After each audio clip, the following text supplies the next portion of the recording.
All right, time to announce the winners of the weapon design contest. By the way, apologies for taking a while to get to it. I've just been overburdened with to-dos lately. And special thanks to my patrons who helped with this, specifically Neiot, who came up with the idea and got the ball rolling. Neiot and Quinn also helped sort out the entries. It's been over 500 entries, literally. And they took care of the first sorting, getting rid of troll entries and obvious cases of plagiarism, some of which were rather astonishing. And then pre-filtering the entries meant I didn't have to go through quite as many of them. It was still several hundred. And of course, also thank you to everybody who contributed prizes. Like Quinn, Blargedy, Vaughn, and Neiot. All right, without further ado, let's get to the winners. So just a couple of words on how I selected them. It was very difficult. I can tell you that. There were a lot of really good, interesting, cool, and practical designs, and it was very hard to settle on the first place winner. In fact, I asked Quinn about it because the first prize, just as a reminder, is to have the design made by Quinn, tested by me, and then sent to you. So I asked him as well which ones he preferred among the selection that I narrowed it down to. And this is the one that we both agreed on. So the first prize winner is the Cooper Khopesh. Just going to read the details. A glaive-like weapon inspired by Sly Cooper's cane and the Egyptian Khopesh, with an unsharpened inner edge to hook enemies or to grip and strike with a hexagonal pommel. Useful for hooking limbs or necks and threatening with the inner point. Can also strike with a point from the hook against armor or shields. Outer edge and main point useful for thrusts or cuts against enemies. I have a certain appreciation for the Khopesh because it's a weapon that looks fantasy when you see it at first glance, but it actually existed in history and it is practical. The original ones were bronze, of course. This one here is steel and it's a polearm. I like polearms. And with the way this is done with a pronounced hook, the original you can hook with to an extent, but it's not as pronounced as this, so I like that. The pommel at the end, of course, is useful to end them rightly. You can strike with that too, as shown in that drawing there. And it looks great too. I like the overall shape, the brass reinforcement, and yeah, it's a really nice weapon. So congratulations, Garrett, you won the first prize. Your design will be made by Quinn. I'll test it out and then you'll get it afterwards. So this may take a couple of months to complete, but we'll keep you updated.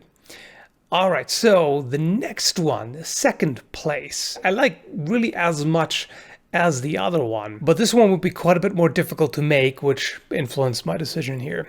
So this is an Anglo-Saxon longsword. I really like the idea of taking an early medieval sword and updating it, so to speak, importing it to the late Middle Ages or early Renaissance. You can see it has the typical Anglo-Saxon pommel.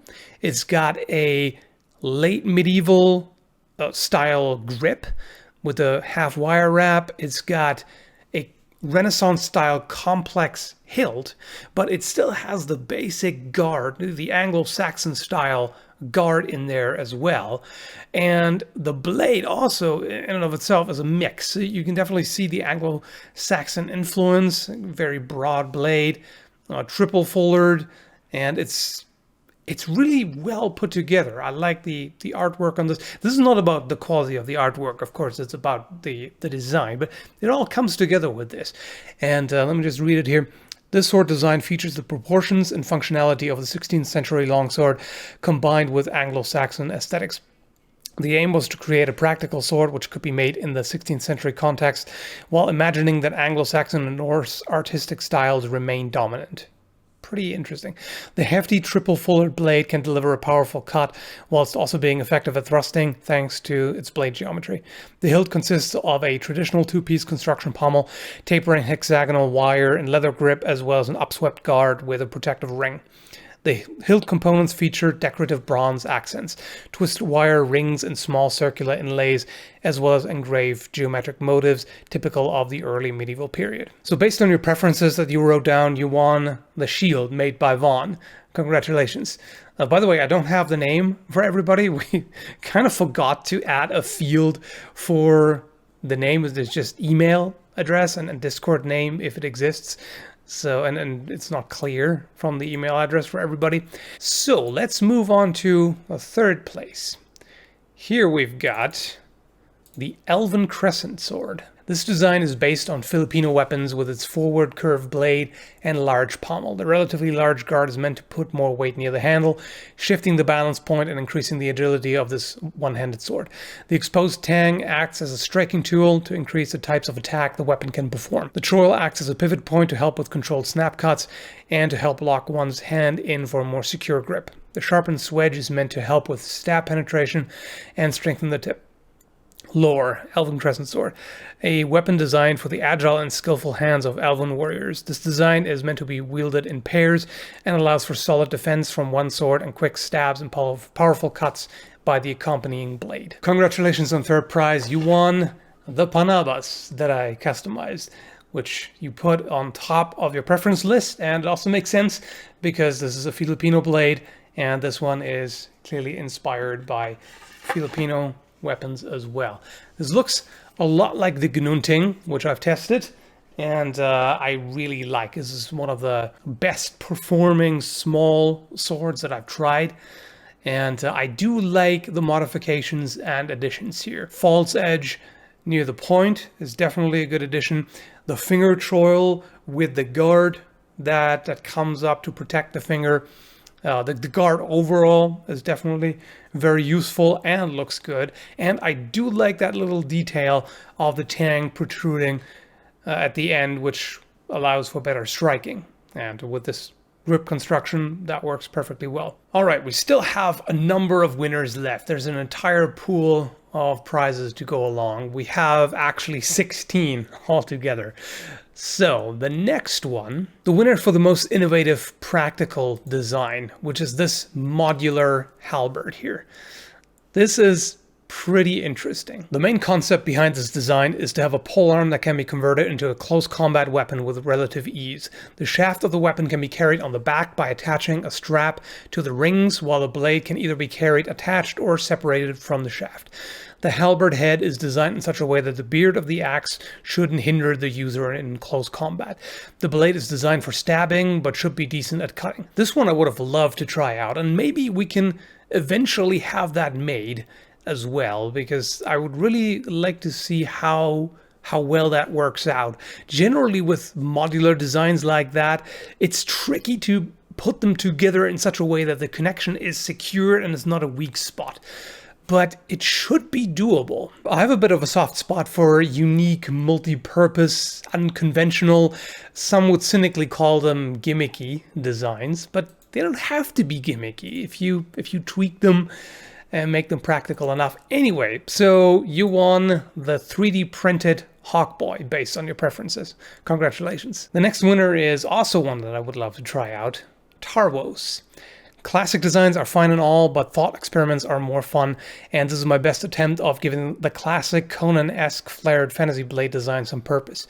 With that kind of shape, when combined with a guard like this, it should be able to potentially catch the opponent's blade if he isn't careful.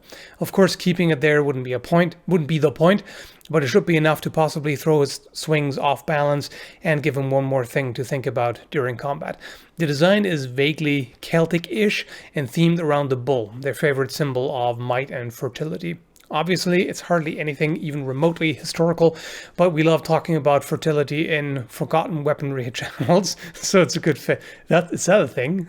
I'd like to thank you and your patrons for the opportunity to flex the creative wings a bit. I hope we can look forward to a video on top 10 wackiest submissions.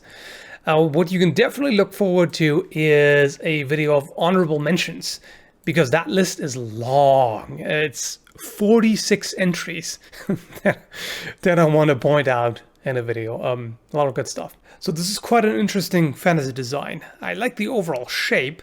I can definitely see this being able to trap an opponent's blade with how large and upswept the guard is, and then you have the strongly flared base of the blade. I like that you drew it an accurate thickness. It's not overly clunky, so this should actually be pretty reasonable in terms of weight and balance. I like the slender grip. It's kind of a messer style grip. The sort of antenna pommel there, it just aesthetically it works really well. I quite like that. I would have really liked to test that out. There's just one concern there, which is there may be a bit of a weak spot there. I talked to Quinn about that as well. So where the blade widens, basically you just have an extended tang there. Normally the tang is sort of reinforced by a tight-fitting guard. In this case, this could be a bit of a weak spot, especially since that's kind of a hard angle there. So this is where you could get stress fractures. This is where it could potentially break.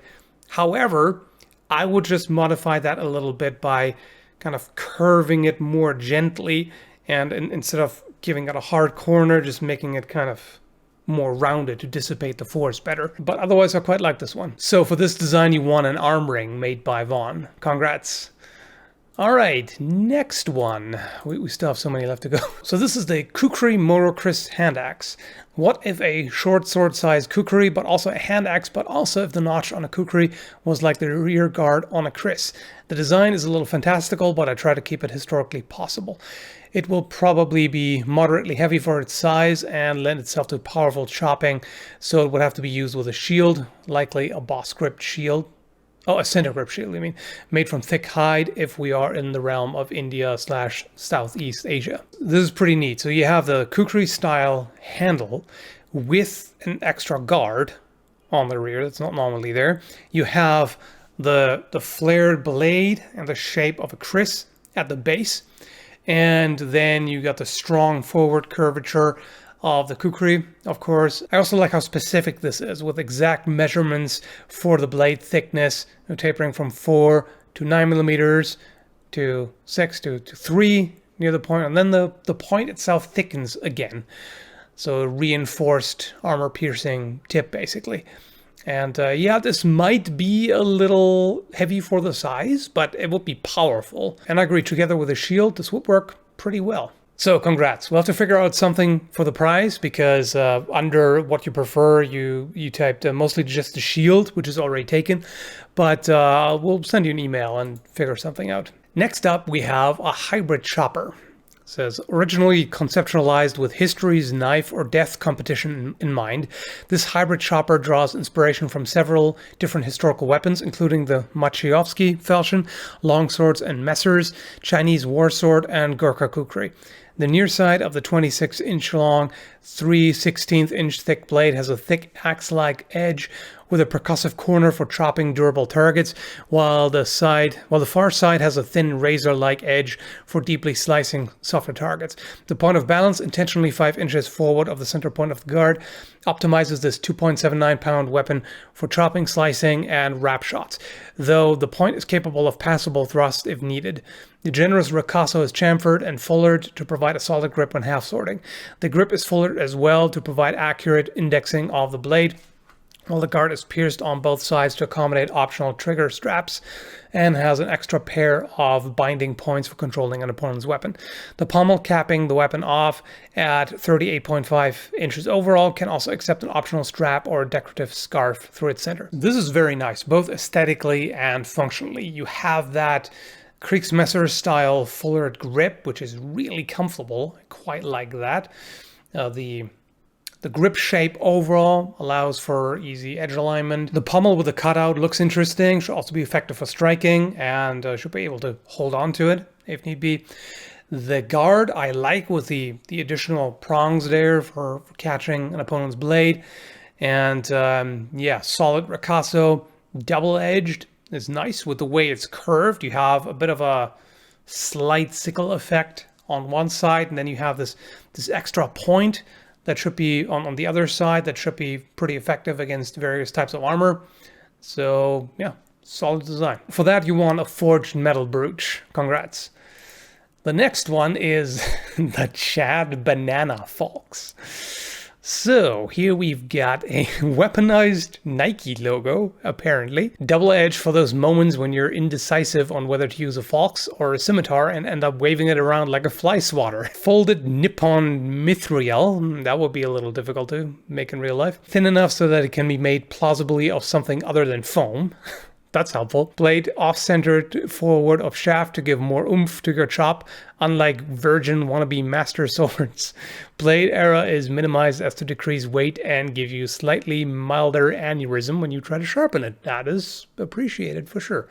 The claw sweeps away incoming blows, optimum position for maximum passive-aggressive thrusting, along with keeping center of weight closer to grip.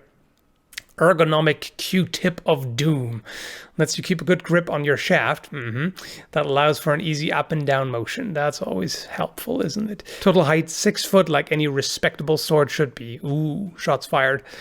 Extra meaty, pointy pommel works as both good counterweight and a heavy hitter to smack some respect into your disobedient children with. Uh-oh. But you already know the true reason this is here. Pull out the secure bolt like it's a grenade pin. There you go. So this is a pretty cool design. I definitely like the claw. That's a good addition to a falx for hooking and just additional protection there. Double-edged, of course, is nice to have that extra option.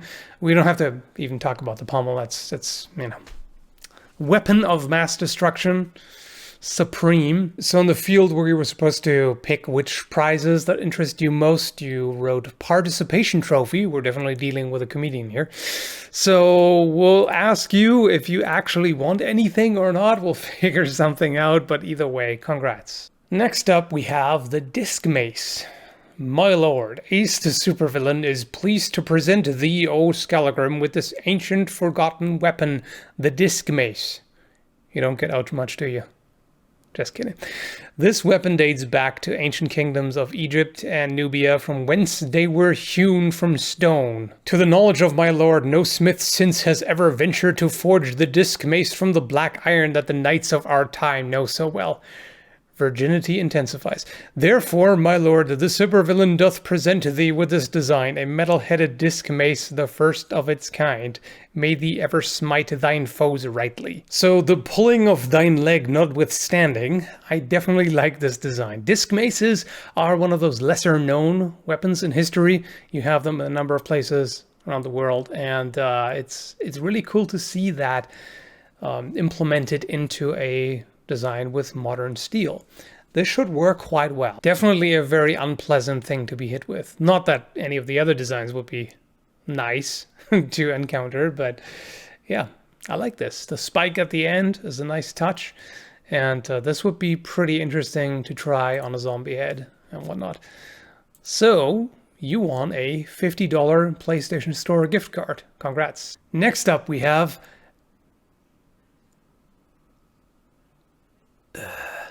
give me a moment.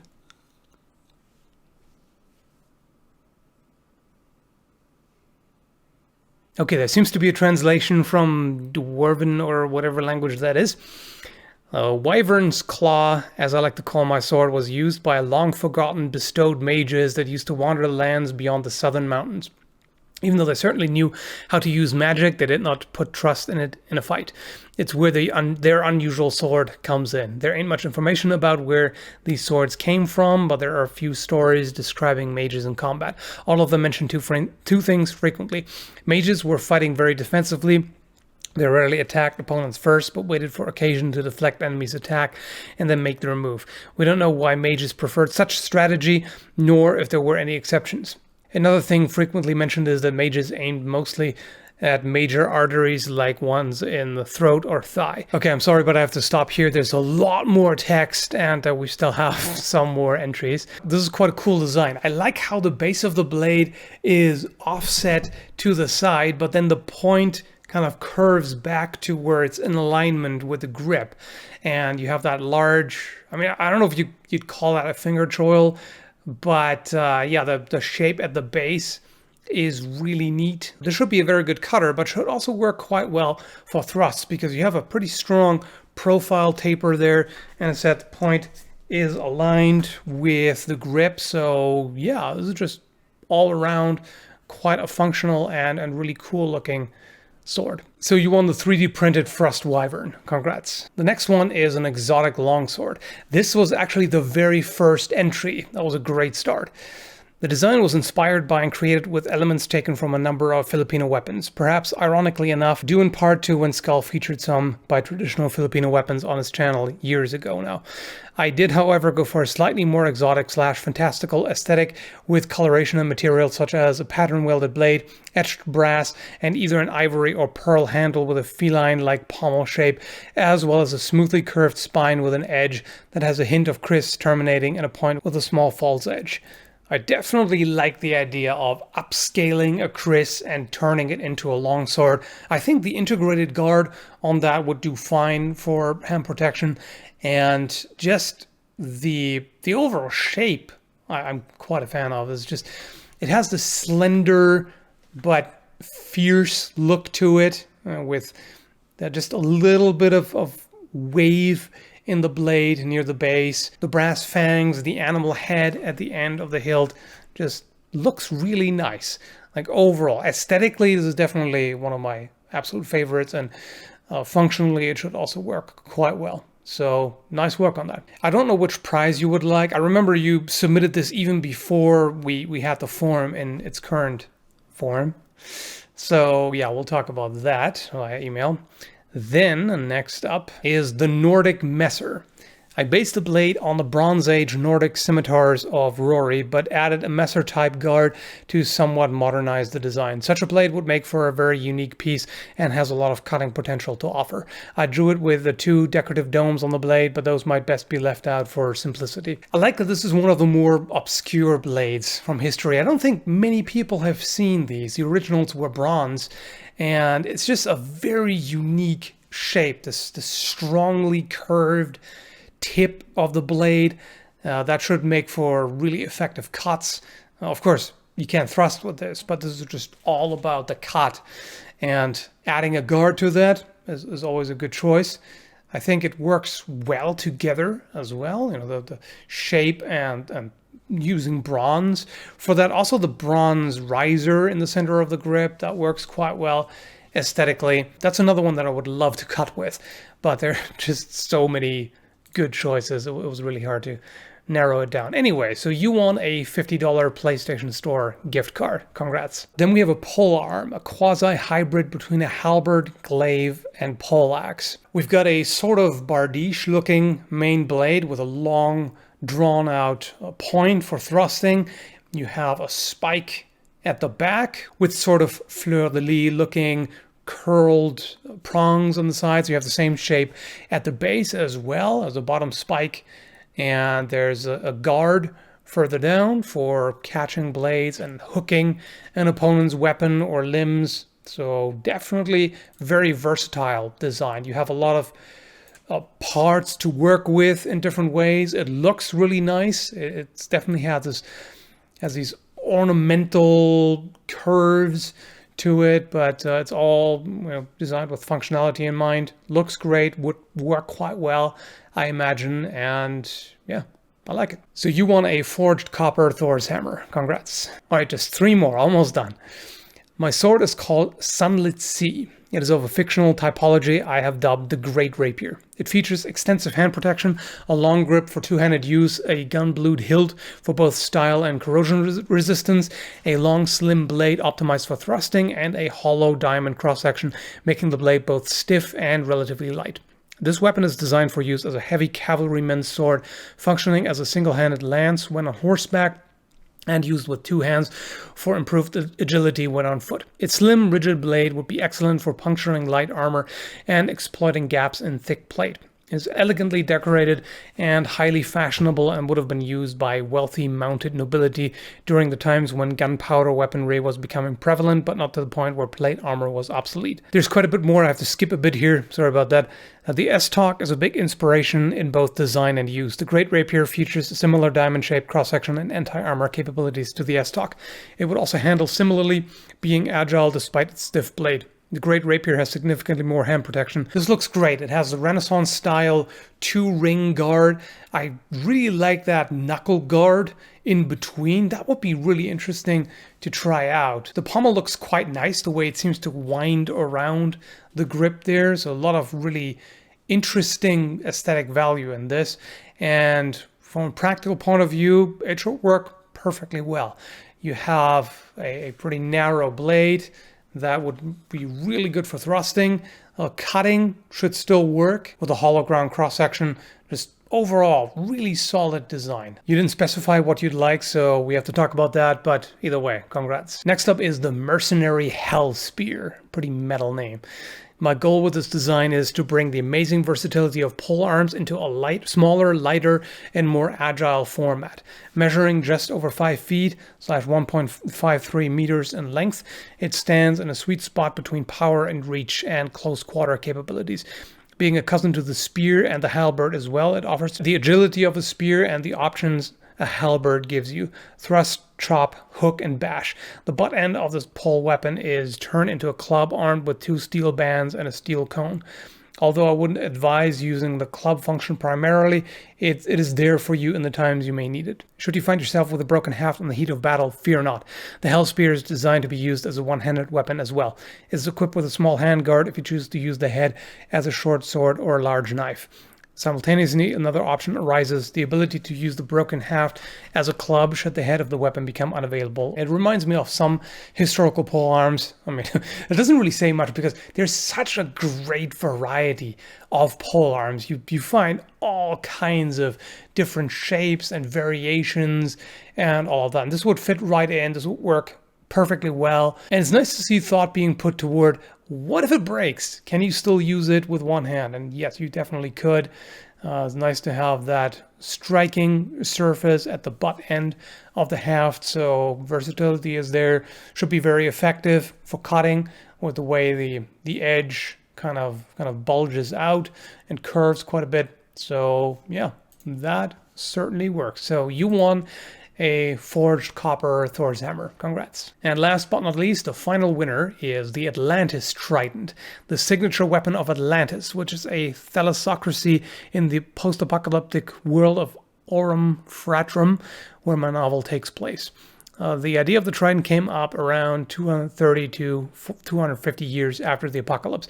The marine district of Bothropia broke off and started a search for their own identity. Regular soldiers use polearms and falxes, but tridents are reserved for elite guardian forces, tritons. Similar to a glaive, it has a long blade but serves as thrust-oriented polearm. The central blade has a diamond cross-section, 2 side blades triangular.